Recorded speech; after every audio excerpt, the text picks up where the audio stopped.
Hello everybody, this is Llodg, and today I want to talk about how I am optimistically excited for the KotOR Remake.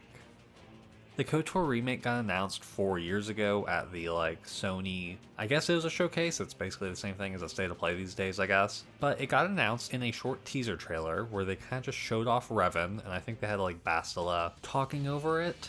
But it was all CGI, we saw no gameplay or really anything beyond that, and a lot of people were really excited for this game.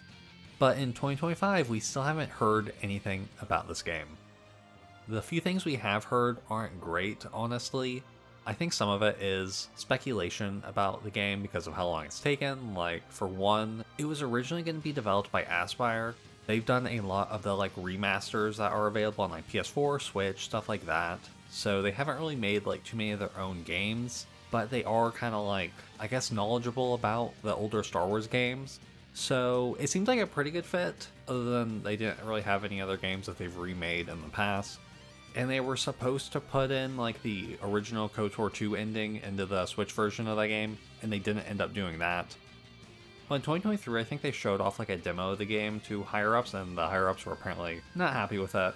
So development moved from Aspyr to Saber Interactive, and apparently it's been doing pretty well over there, or it's still at least in development. I don't know if doing well is applicable here, but it's apparently still there. Last year, the CEO said, hey, we're still working on it. So I'm going to believe them and hope that they are still working on it and it's good.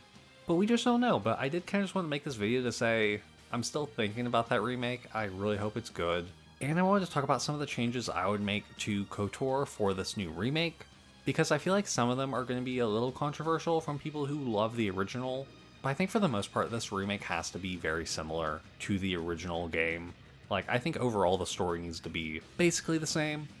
I think the only changes you should do are adding new stuff, maybe each party member gets their own new side quest to kind of expand the story, make it, I guess, a little bit more memorable for each party member. And I know some party members do have their own side quests, but I feel like some of them don't really lead anywhere. Bastila's doesn't really feel fulfilling, but maybe that's just me. But I don't think it could hurt the game to have an extra side quest to see more of their character and whatever. But I do not want these side quests or anything in this game to really hamper the original story. I still really enjoy this game's story. It's one of my favorites in Star Wars, but it is pretty basic for a Star Wars story, but I think it's still good. And a lot of people still love it 20 years later, so I don't really see a reason to change it. I still think they need to keep certain reveals hidden or whatever for new players who don't know anything about the Old Republic. Obviously this game's probably going to look a lot better than it did when it originally released, which I think is fine. Another change I think they could do would be to have a character creator. You don't just choose from a few set templates, but that's an obvious thing nowadays. Every Western RPG kind of has that. But I think overall you just keep most of this game the same. But my only controversial change I would do would be to change the battle system somewhat. I think the original gameplay battles are fine. They take a little getting used to in my opinion, and it's technically turn-based, but it's real-time turn-based, but not in the same way that Final Fantasy VII is, to where it's you choose your move and you gotta wait for them to do it. You kind of choose your move, and it's more real-time to where you see them actually attack right in front of you, but then you kind of have to immediately choose another attack, and it keeps going. Dragon Age Origins has a very similar gameplay system, and it's probably my least favorite part of that game. I honestly would enjoy KotOR and Dragon Age a lot more if it had a more traditional turn-based system like Baldur's Gate 3. You'd have to adjust some of the math and everything that goes into the attacks and all the balancing and everything like that. But I would enjoy a traditional turn-based much more than this kind of false hybrid.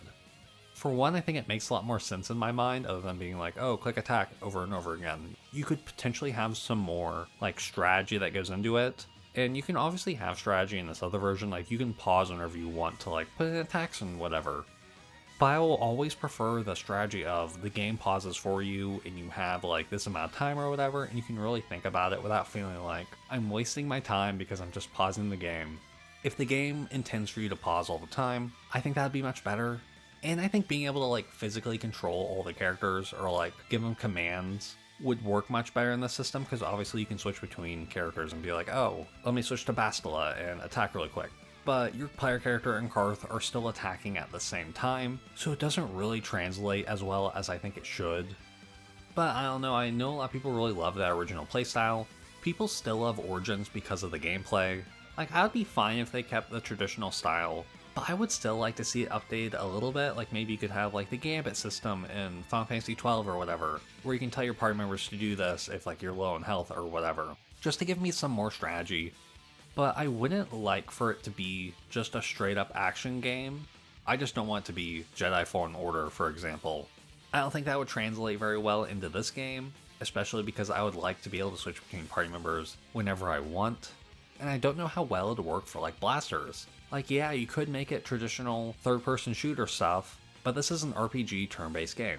I think it'd be really difficult to make the lightsabers feel well and also the blasters feel well. The battle system probably isn't going to be the most contentious point of this remake if it ever does get released, so hopefully it'll be fun. I guess for the most part, I just hope that this remake is real and it's good, and it keeps the actual story of KotOR. KotOR takes place so many years before even Phantom Menace that I think you can keep the story generally the same, and it wouldn't affect like canon or whatever. Like, I can't even think of anything that would really affect canon. But I do want them to pronounce Kashyyyk correctly. Don't give me that Kashyyyk stuff. You gotta say Kashyyyk. I think other than that, there's not really too much to go off on this game. This is like one of the games I have the least amount of information about.